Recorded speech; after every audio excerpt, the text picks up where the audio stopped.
오늘 함께 나눌 하나님 말씀은 요한복음 2장 23절에서 25절 말씀입니다.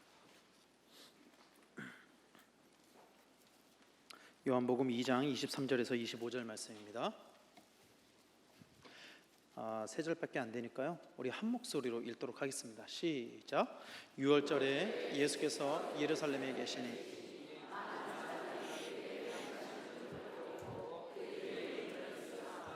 예수는 그의 몸을 그들에게 의탁하지 아니하셨으니 이는 친히 모든 사람을 아시며 또 사람에 대하여 누구의 증언도 받으실 필요가 없었으니 이는 그가 친히 사람의 속에 있는 것을 아셨음이니라. 아멘. 할렐루야. 우리 옆에 있는 분들과 한번 문안하도록 하겠습니다. 주님의 이름으로 사랑하고 축복합니다. 여러분, 문안하실 때 옆에 분들의 눈을 보시고 문안을 하시나요 혹시? 아니면은 멋쩍어서 눈은 안 보고 고개는 떨구고 악수만 하면서 그렇게 문안을 하시나요?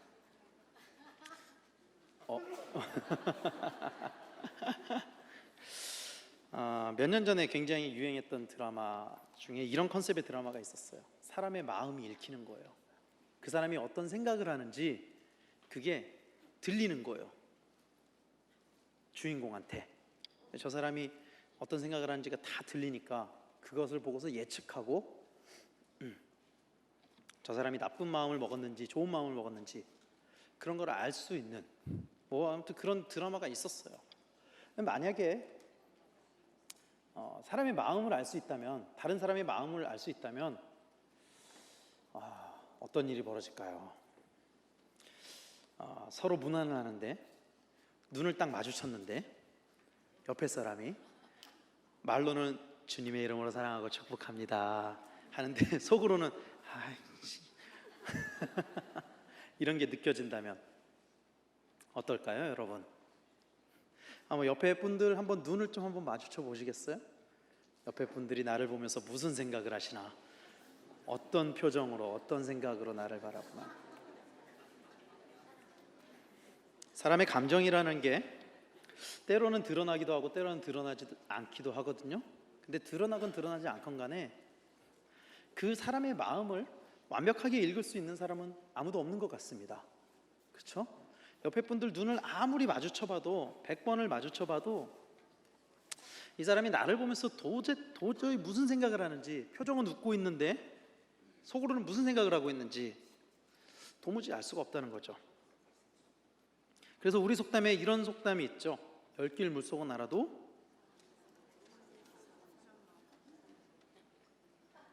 안 배우셨나요? 열길 물속은 알아도, 그렇죠, 사람 속은 모른다고 이야기를 해요. 사람 속은. 여러분, 옆에 가장 가까이 앉아 계신 분들의 속도 모르잖아요. 그렇죠? 왜 그러시죠? 속을 아시는 분이 계신가요 혹시? 지금 옆에 계신 분뿐만이 아니라 내 배우자 눈을 딱 마주쳐도 도대체 무슨 생각을 하고 있는 건지 모를 때도 너무 많고요. 내 자녀들 봐도 얘가 도대체 무슨 생각으로 저러는지 모를 때도 되게 많고. 그렇죠? 저도 그래요. 저도 제 아내랑 한 10년 정도 살았는데 제 아내랑 이렇게 눈을 마주쳐도 도대체 무슨 생각을 하는지 모를 때가 되게 많습니다. 제 아내도 저를 보면서 그러겠죠. 왜 웃으시는 거죠? 저는 도저히 모르겠습니다. 여러분들이 웃는 이유. 아무리 쳐다봐도 여러분들이 왜 웃으시는지 모르겠어요. 저는 여러분들의 마음을 읽지 못하기 때문에. 근데 어떤 때는 다른 사람의 마음뿐만이 아니라 내 마음을 모를 때도 있는 것 같아요. 진짜 짜장면을 시켜야 될지 짬뽕을 시켜야 될지 햄버거를 먹어야 될지 피자를 먹어야 될지 도무지 모를 때가 너무나도 많다라는 거예요. 사람의 마음은 그래서 믿을 수가 없습니다. 사람의 마음은 믿을 수 없어요. 내 마음도 믿을 수가 없고요. 왜 그러냐면 사람은 근본적으로 죄를 가지고 태어나기 때문입니다. 우리 마음속에 죄가 들어가 있기 때문에 사람의 마음은 믿을 수가 없어요. 알 수도 없거니와 안다 그래도 믿을 수가 없다라는 것이죠. 그 죄 때문에, 죄의 마음을 가지고 있기 때문에 또 죄를 지으면서 살아가기도 하고요. 사람은 그렇게 살아가잖아요, 실제로. 그래서 사람들의 마음속에는 나쁜 생각으로 가득 차 있어요, 사실. 대부분 나쁜 생각들이 훨씬 많은 것 같아요. 그래서 마태복음 15장 19절에서도 뭐라고 이야기하냐면 이렇게 이야기해요. 마음에서 나오는 것은 악한 생각, 살인, 간음, 음란, 도둑질, 거짓 증언, 그리고 비방이다. 고개를 한번 끄덕끄덕 해보시죠. 공감하시잖아요. 저는 많이 공감하거든요. 사실 우리가 표정으로는 좋은 표정을 지으면서 사람들을 상대하고 대하지만 사실 우리 마음속엔 저런 마음이 있을 때 상당히 많거든요. 예수를 믿고 거듭났음에도 불구하고 변화되어져 가고 있음에도 불구하고 아직도 우리 마음속에는 사실 저런 것들이 상당히 많이 있는 것 같아요. 그런 경우가 참 많이 있는 것 같습니다. 그래서 사실은 세상에서는 이렇게 이야기합니다. 마음 가는 대로 해라. 네 마음이 가는 대로 해라. 그렇게 이야기를 하지만 사실 마음이 가는 대로 하는 것만큼 위험한 것은 없는 것 같아요. 우리 마음속에 저런 것들이 가득 차 있기 때문에 사실은 내 마음 가는 대로 하면은 안 됩니다. 성령이 인도하시는 대로 가야죠. 내 마음이 원하는 대로, 내 마음 가는 대로 하는 거는 굉장히 위험한 것 같아요. 굉장히 위험합니다. 성령의 인도를 받으시기를 축원합니다. 오늘 우리가 읽은 말씀은요, 예수님께서 성전을 깨끗하게 하신 그 이후의 말씀입니다. 요한복음 2장이라고 해도 시간적으로는 공생의 기간이 시작된 지 꽤 지난 것 같아요. 이미 예수님께서는 많은 이적들을 행하시고 계셨고 예수님의 이름은 유대 땅에 많이 퍼져 있었던 것 같습니다. 많은 사람들이 예수님의 이적에 대한 소문을 들었던 것 같아요. 그때 예수님이 행하시는 표적을 보고 사람들이 예수님을 믿게 되었습니다. 소문이 난 거죠. 예수님이 무슨 이적을 행했다, 무슨 이적을 행했다, 이런 것들이 소문이 나면서 많은 사람들이 예수님을 믿게 되었다라는 거예요. 오늘 말씀 23절 말씀에 보면은 이렇게 이야기를 해요. 6월절에 예수께서 예루살렘에 계시니 많은 사람이 그의 행하시는 표적을 보고 그의 이름을 믿었으나, 그의 행하시는 표적을 보고, 예수님께서 행하시는 표적을 보고 유대인들이 예수님을 믿었다라고 이야기를 하고 있습니다. 예수님이 행하시는 표적을 보고 믿었다라고 이야기를 하고 있어요. 근데 이 믿음이 어떤 믿음인지 아십니까? 이 똑같은 말씀을 다른 버전으로 보면은요, 현대어 성경에서는 이렇게 이야기를 해요. 예수께서 유월절 축제 동안 예루살렘에서 많은 이적을 행하시는 것을 본 사람들은 예수야말로 메시아이시라는 사실을 믿었으나, 그러니까 이들이 믿었던 것이 그냥 예수라는 사람이 뭐 안진뱅이를 일으켰대, 눈먼 자를 눈을 뜨게 했대, 뭐 병을 고쳤대, 그냥 그런 단순한 사실을 믿은 게 아니고, 여기서 말하는 믿음은 야, 진짜 예수야말로 메시아시구나, 이렇게 믿었다고 이야기를 하는 거예요. 유대인들이 그냥 정보로만 믿은 게 아니고, 그러니까 듣는 걸로 끝나는 것이 아니고 거기에 담겨져 있는 의미가 무엇인지를 유대인들이 생각하고, 아, 이분이야말로 메시아시구나, 그렇게 믿었다라고 이야기를 하고 있는 것입니다. 오늘 말씀은요, 그렇다라는 거죠. 여러분, 예수님이 이 땅에 오신 목적은 사람들을 구원하기 위함이었습니다. 믿으십니까?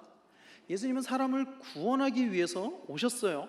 사람들이 예수님을 메시아로 믿었다는 것은, 그래서 예수님이 이 땅에 오신 목적이 성취되어져 가고 있다, 예수님이 이 땅에 오신 그 이유, 그것들이 이루어져 가고 있다, 이런 말이나 다름없는 이야기예요. 요한복음 2장밖에 안 됐는데 벌써 사람들이 예수를 메시아로 인정하는 거예요. 그리고 사도행전에 보면은 예수님을 메시아로 믿는 제자들의 이야기가 나옵니다. 제자들은 예수님이 메시아임을 믿고 자신들의 목숨까지 바쳐서 예수님 믿는 것을 우리가 볼 수 있죠. 그렇죠? 메시아이신 예수님 고백하고 자기의 목숨까지 바쳐서 예수님을 믿는 것, 그것을 우리는 볼 수 있습니다. 예수를 메시아로 믿는다는 것은 사실은 사도행전의 그 사도들, 제자들, 초대교회 성도들, 그 사람들의 믿음을 사실 의미하는 거예요. 예수를 메시아로 믿는다는 것은. 그런데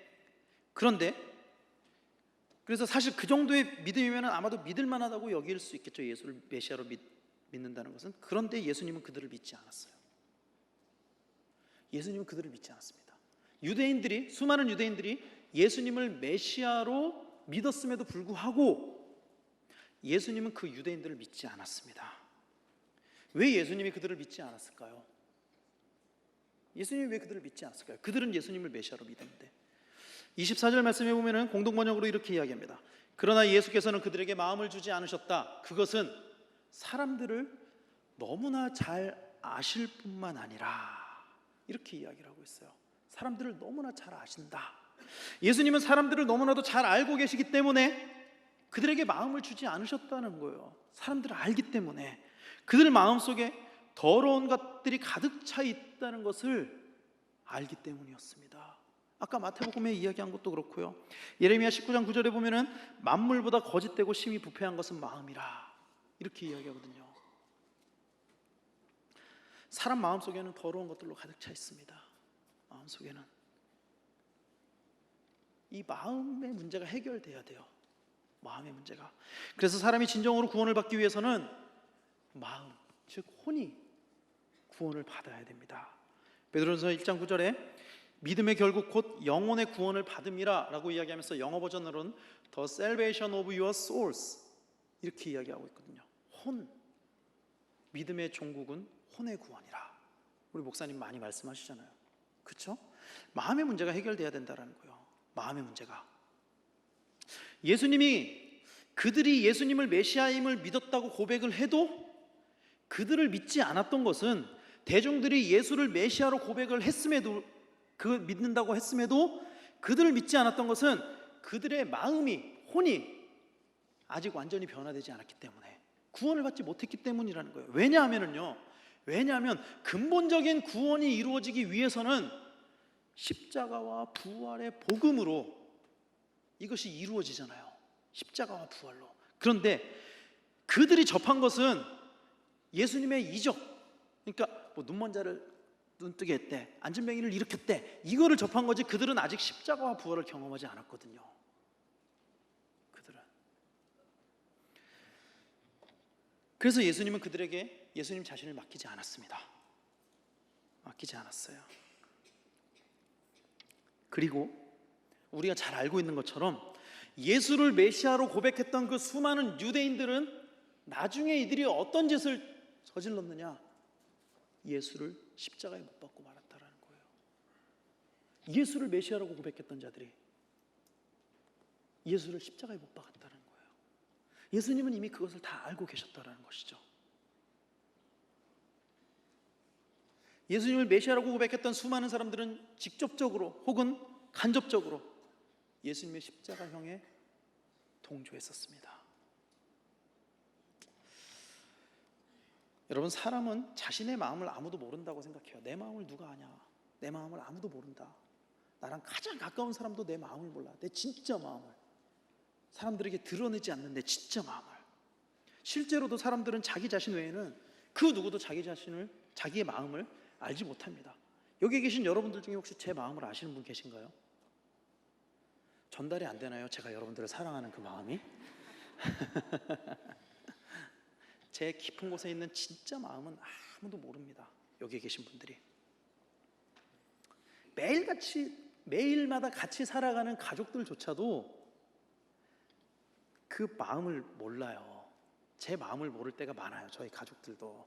저도 제 가족들의 마음을 모를 때가 많이 있고요. 하물며 타인의 마음은 더더욱 알 수 없겠죠. 다른 사람의 마음은 더더욱 알 수 없겠죠. 맨날 같이 얼굴 보고 사는 사람들의 마음도 모르는데, 근데 예수님은 사람의 마음 속에 있는 것을 알고 계신다라고 성경은 이야기하고 있습니다. 25절, 오늘 말씀 25절에 이렇게 이야기하죠. 또한 예수께서는 사람에 대해 그 누구의 증언도 필요하지 않으셨습니다. 사람의 마음 속에 있는 것까지 다 알고 계셨기 때문입니다 라고 이야기를 하고 있습니다. 사람의 마음속에 있는 것까지 예수님은 다 알고 계셨어요. 다 알고 계셨다고요. 우리의 마음과 우리의 생각이 어디를 향해 가고 있는지 예수님은 다 알고 계신다라는 사실을 깨달으시길 바랍니다. 여러분, 우리의 마음을 주님께서 아십니다. 아십니다. 마음은 영, 혼, 육에서 어떤 영역에 속해 있는 거죠? 혼에 속해 있는 거죠. 혼에 속해 있는 거죠. 혼으로 믿는 믿음은요, 사람의 눈은 가릴 수 있습니다. 그런데 마음을 아시는 하나님은 가릴 수 없다라는 사실을 우리는 깨달아야만 합니다. 무슨 이야기냐면요, 좀 더 직접적으로 이야기하면은, 잘 믿는 척하는 거는 어렵지 않아요. 우리가 신앙생활하면서 사람들 눈에 와, 저 사람 진짜 신앙 좋아, 이렇게 인정받는 것은 어렵지 않아요. 우리가 잘 믿는 척하는 것은 마음에도 없는 신앙생활을 하기 쉽다고요. 머리로 믿고 이성으로 믿는 것은 어렵지 않습니다. 체면을 위해서, 목적을 위해 믿는 것은 어렵지 않아요. 그 누구나 다 할 수 있는 거예요. 문제는 그것들이 사람을 속일 수는 있습니다. 옆에 사람이 나를 보면서 와 진짜 신앙 좋고 믿음 좋고 열심이고, 속일 수 있어요. 그렇게. 그런데 문제는 하나님은 속일 수 없다라는 거예요. 그게 하나님은 속일 수 없다라는 것입니다. 왜? 하나님은 모든 것을 알고 계시는 하나님이시기 때문입니다. 마태복음 17장에 보면은요, 성전세를 내는 장면이 나와요. 예수님은 베드로가 성전세를 낸다고 한 장면을 보지도 않으셨지만 그 모든 것을 알고 계셨습니다. 마태복음 17장 25절에 이 전 상황이 이거잖아요. 성전세를 걷는 사람이 베드로에게 너와 네 선생은 왜 성전세를 내지 않냐? 그랬더니 베드로가 대답했습니다. 내십니다. 그리고 베드로가 집으로 들어가니까 예수님께서 먼저 말을 꺼내셨습니다. 베드로가 말을 하기도 전에 먼저 말을 꺼내셨습니다. 예수님 다 알고 계셨다는 거예요. 그 마음속에 무엇이 있는지. 또 예수님은 가룟 유다의 마음을 알고 계셨습니다. 마태복음 26장 25절에 그때 예수를 배반할 유다가 선생님 제가 그 사람입니까? 하고 묻자 예수께서는 그렇다 하고 대답하셨습니다. 몰래 가서 예수를 팔았는데 예수님 알고 계셨다는 거예요. 그 마음속에 무슨 생각이 있었는지. 사도행전에도 보면은요 이런 이야기가 있어요. 사도행전 5장에 보면 아나니아와 삽비라 이야기가 나오죠. 자신들의 재물을 팔아가지고 재물을 만들어가지고 온 아나니아와 삽비라에게 베드로가 이것이 전부냐고 물었습니다. 그때 그들은 예 이것이 전부입니다 이렇게 대답을 했습니다. 그러나 하나님은 그것이 거짓이라는 것을 다 알고 계셨다는 거죠. 사도행전 5장 4절에 그 땅은 팔기 전에도 그대의 것이었고 판 뒤에도 그 돈을 그대 마음대로 할 수 있었어. 그런데 어찌하여 성령을 속일 마음을 먹었소? 성령을 속일 마음을 먹었어. 그대는 사람을 속인 것이 아니라 하나님을 속인 것이요. 그런데 하나님이 속으셨나요? 아니죠. 아나니아 삽비라는 사람들을 속이려고 했습니다. 그들의 의도대로 사람들을 속일 수는 있었던 것 같아요. 사람들을 속일 수는 있었겠죠. 그걸 사람이 어떻게 합니까? 사람의 마음을. 그러나 하나님은 속일 수 없었다라는 거예요. 하나님은 속일 수 없었습니다. 여러분, 왜냐하면 하나님은 모든 것을 알고 계시기 때문입니다. 사람의 마음속에 무엇이 있는지 하나님은 다 알고 계십니다. 그래서 우리가 전지전능하신 하나님이라고 고백을 하잖아요. 오늘 예수님이 사람들에게 자신을 의탁하지 않은 이유도 여기에 있었어요. 사람들을 알기 때문에, 그 마음에 무엇이 있는지를 알기 때문에, 그들이 나중에 예수님을 향해서 어떻게 할지를 알고 계셨기 때문에, 다 알고 계셨기 때문에, 알고 있었기 때문에, 그들의 마음속에 있는 더러운 것들을 알고 있었기 때문에 예수님은 그들에게 자신을 의탁하지 않으셨다라는 것입니다. 여러분, 사실 유대인들은요, 대중들은 예수님을 끊임없이 높이려고 했어요. 심지어 왕으로 세우려고도 했습니다. 예수님을 자신들이 왕으로 세우려고도 했어요. 예수님이 행하시는 이적을 보고 그들은 예수님을 통해 자신들의 목적을 이루고자 했습니다. 예수라는 민중 지도자를 통해서 자신들이 목적을 이루려고 했어요. 오병이어의 기적 우리가 잘 알고 있죠. 오병이어의 기적 이후에 사람들은 예수님을 왕으로 모시려고 했습니다. 요한복음 6장 15절 말씀에 보면 이렇게 이야기를 해요. 예수님께서는 사람들이 와서 자기를 강제로 데려다가 그들의 왕으로 세우려 한다는 것을 아셨습니다. 예수님이 아셨어요. 사람들이 자기를 왕으로 세우려고 했던 것을 알고 있었습니다. 그래서 다시 그곳을 떠나 혼자 산으로 올라가셨습니다라고 이야기해요. 그걸 거부하고 올라가시죠. 사람들이 예수님을 왕으로 세우려고 했던 이유가 무엇이었을까요, 여러분? 오병이어의 기적 이후에 사람들이 왜 예수님을 왕으로 세우려고 했을까요? 표적을 보고, 예수님이 행하셨던 표적을 보고 왕으로 세우려고 했던 것입니다. 여러분, 생각을 해보십시오.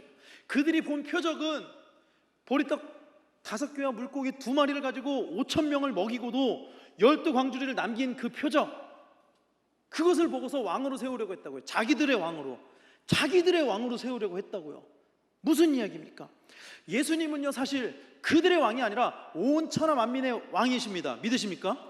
예수님 온 천하 만민의 왕인데 그것을 인정하는 것이 아니라 자기들의 목적을 위해서, 자신들의 목적을 위해서 자신들의 왕으로만 한정지으려고 했다라는 거예요. 아, 예수가 왕이 되면은 이런 기적들을 행해서 굶는 사람이 없겠구나, 우리가 배불리 먹을 수 있겠구나, 그런 이유로 왕으로 세우려고 했다는 거예요. 자기들만의 왕으로. 사실 예수님은 온천하 만민의 왕이신데, 예수님은 그런 사람들의 마음을 알고 계셨기 때문에 사람들을 떠나서 혼자 산으로 올라가셨다는 것입니다. 또 보실까요?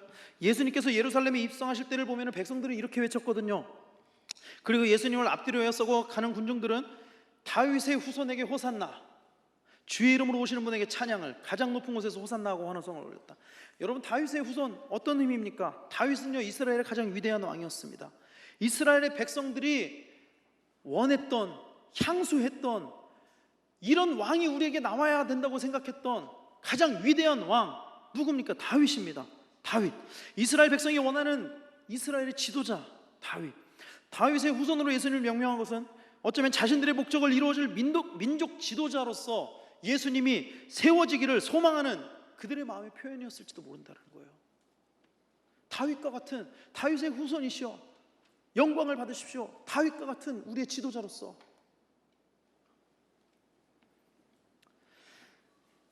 예수님은 사람들의 마음을 아셨기 때문에 왕이 되는 것을 거부하셨습니다. 그들의 왕이 되는 것을 거부하셨습니다. 사람들에게 필요한 것은 예수님이 왕이 되는 것이 아니었기 때문입니다. 사람들의 진짜 목적은, 대중들의 진짜 목적은 예수님을 왕으로 세우는 것이 아니라 자신들의 목적을 위해서, 자신들의 목적을 위해서. 다시 말해서 예수님이 아닌 누구라도 표적을 행했다면, 그런 표적을 행했다면 사람들은 그를 왕으로 세우려고 했을지도 모른다라는 이야기입니다. 그들에게 필요한 것은 예수님이 아니라, 우리를 구원하기 위해 오신 예수님이 아니라 자신들의 목적을 이루어줄 사람, 민족 지도자였다라는 것입니다. 사랑하는 성도 여러분, 우리는 어떤 마음으로 예수님을 믿고 계십니까? 여러분들은 어떤 마음으로 예수님을 믿고 계십니까? 우리가 예수님을 믿는 이유는 무엇입니까? 우리의 마음속에는 어떤 마음이 들어있습니까? 우리의 마음속에는요, 혹시 우리도 예수님을 우리의 목적을 위해서 믿고 있는 것은 아닙니까? 우리의 마음속에도 세상 것들로 가득 차 있는 것은 아닙니까? 혹시 앞에서 이야기한 것처럼 아직도 우리 마음속에 그런 더러운 것들이 그런 것들로 가득 채워져 있는 것은 아닙니까? 우리의 마음은 어디를 향해 가고 있습니까?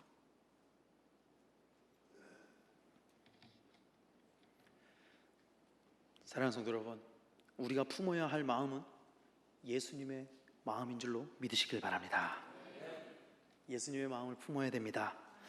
빌립보서 2장 5절에 이렇게 이야기를 하죠. 여러분은 그리스도 예수께서 지니셨던 마음을 여러분의 마음으로 간직하십시오. 그리스도 예수께서 지니셨던 마음. 우리가 품어야 할 마음은 예수님의 마음입니다. 할렐루야. 예수님의 마음입니다. 사단이 주는 마음을 버려야 됩니다, 여러분. 사단이 주는 마음을 버려야 됩니다. 사단은 끊임없이 우리의 마음을 더럽히려고 노력합니다. 우리의 영과 혼과 육 중에 가장 먼저 사단에게 점령당하는 것이 무엇인지 아십니까? 마음입니다. 마음. 내 마음. 우리의 마음이 더럽게 될 때 우리의 육과 영 또한 더럽혀지는 것입니다. 그래서 우리는 우리의 마음을 깨끗하게 해야만 합니다. 날마다 깨끗하게 해야 돼요. 마태복음 5장 8절에 이렇게 이야기하죠. 마음을 깨끗이 한 사람은 복이 있다. 그들이 하나님을 볼 것이다. 사랑하는 성도 여러분, 우리는 우리의 마음을 깨끗하게 해야 됩니다. 그래야만 하나님을 볼 수 있는 줄로 믿으시길 바랍니다.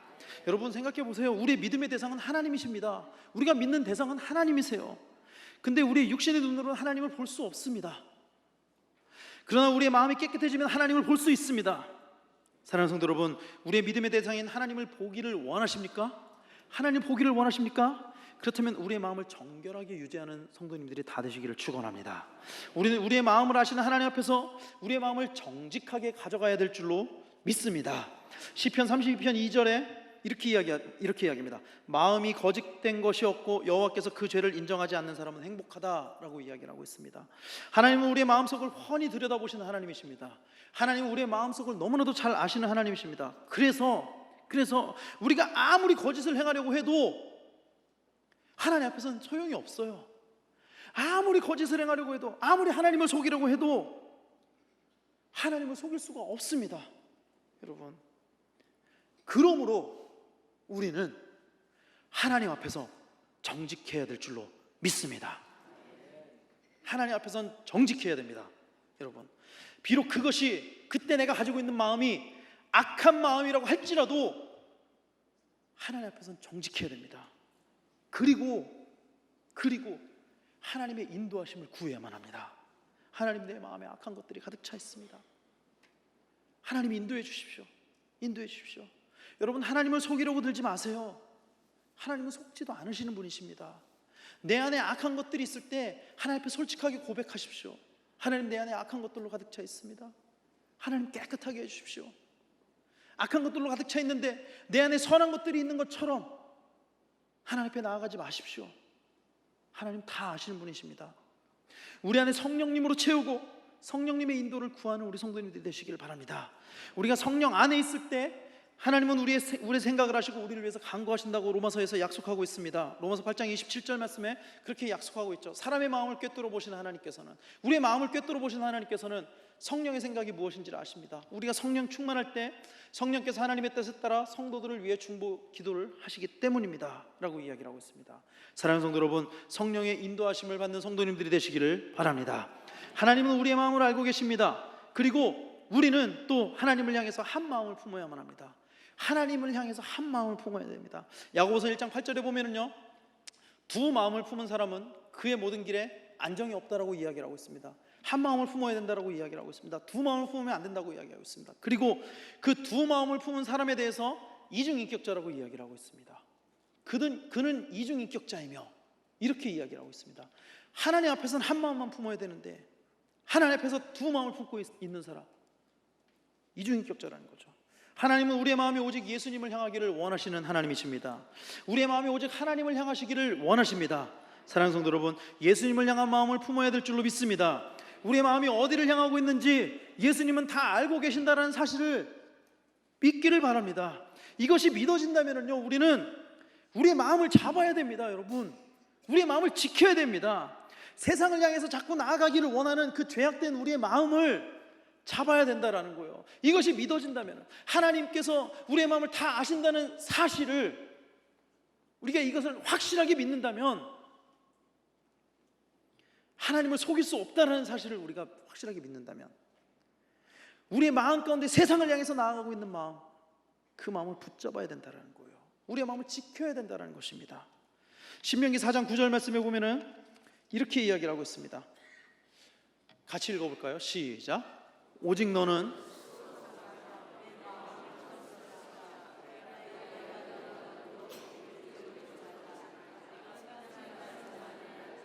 그 일들이 내 마음에서 떠나지 않도록 조심하라.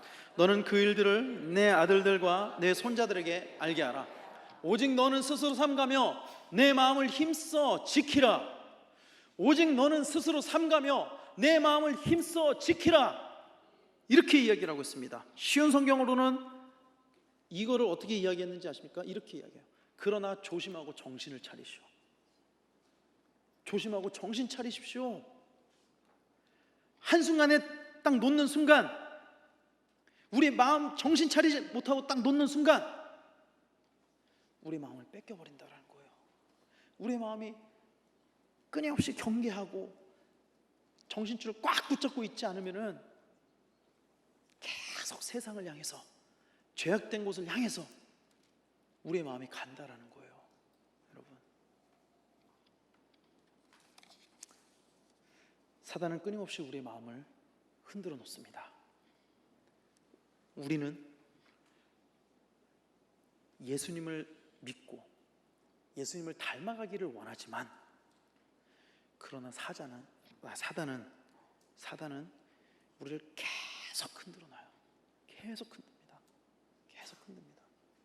우는 사자와 같이 두루 삼킬 자를 찾는다 그랬어요. 끊임없이 우리를 쓰러뜨리기 위해서 계속 우리의 마음을 흔듭니다. 계속 우리의 마음을 무너뜨리려고 그래요. 우리 마음이 죄악된 곳으로 가게 하려고 해요. 이것을 우리는 유혹이라고 이야기합니다. 유혹. 하나님이 주시는 시험과 유혹은 다른 것입니다. 끊임없는 사단의 유혹을 이겨야 될 줄로 믿습니다. 하와가 접한 사단의 유혹은 달콤한 것이었어요. 처음 사람이었던 그 아담과 하와가 접했던 그 유혹은 너무나 달콤한 것이었어요. 이 과일을 먹어봐. 네가 하나님처럼 될 거야. 얼마나 달콤합니까? 얼마나 달콤합니까? 그들은 그 유혹에 넘어갔습니다. 유혹에 넘어갔어요. 사랑하는 성도 여러분, 오늘 사단이 우리에게 어떤 유혹을 하고 있습니까? 여러분들에게는 어떤 유혹을 하고 있습니까? 어떤 것들로 우리들의 마음을 쓰러뜨리려고 하고 있습니까? 어떤 것들로 우리의 마음이 죄악된 생각으로 가득 차게 하고 있습니까? 사단은 다양한 방법으로 우리와 하나님 사이를 멀어지게 하려고 합니다. 중요한 것은 우리의 마음이 하나님을 향해야 한다라는 것인 줄 믿으시길 바랍니다. 우리의 마음이 하나님을 향해 있어야만 우리의 몸과 영 또한 하나님을 향할 수 있기 때문입니다. 가장 지키기 어려운 것이 우리의 마음입니다. 여러분, 가장 지키기 어려운 것이 우리의 마음이에요. 하나님이 우리에게 주신 마음을 지키는 우리 성도님들이 되시기를 축원합니다. 하나님이 우리에게 주시는 마음은요, 믿음이고 소망이고 사랑입니다. 하나님에 대한 믿음과 하나님 나라에 대한 소망과 지체들을 향한 사랑, 이것이 하나님이 우리에게 주신 마음입니다. 이 마음을 지켜서 날마다 승리하는 우리 성도님들 다 되시기를 바랍니다. 연약한 우리 마음을 하나님께 맡기고 하나님께 다스림받는 우리 성도님들이 다 되시기를 축원합니다. 우리의 마음을 아시는 예수님 안에 동일한 마음을 품는 성도님들이 되시기를 축원합니다. 여러분, 우리의 마음을 하나님께서 아시잖아요, 그렇죠? 근데 우리가 성령에 충만하게 되면 우리 또한 하나님의 마음을 알게 됩니다. 하나님과 우리의 마음이 동일하게 됩니다. 성령 충만해지면은요. 그래서 우리는 날마다 성령을 구해야 되고, 날마다 하나님의 임재를 경험하고, 날마다 하나님의 다스림을 구해야만 될 줄로 믿습니다. 그러니까 하나님의 주재권을 인정하면서 날마다 하나님의 다스림 안에서 하나님과 같은 마음을 품고 우리의 마음을 지켜서 날마다 하나님이 기뻐하시는 주님의 자녀, 또 주님의 제자, 우리 신길교회 성도님들 다 되시기를 예수 그리스도로 간절히 축원합니다. 기도하겠습니다.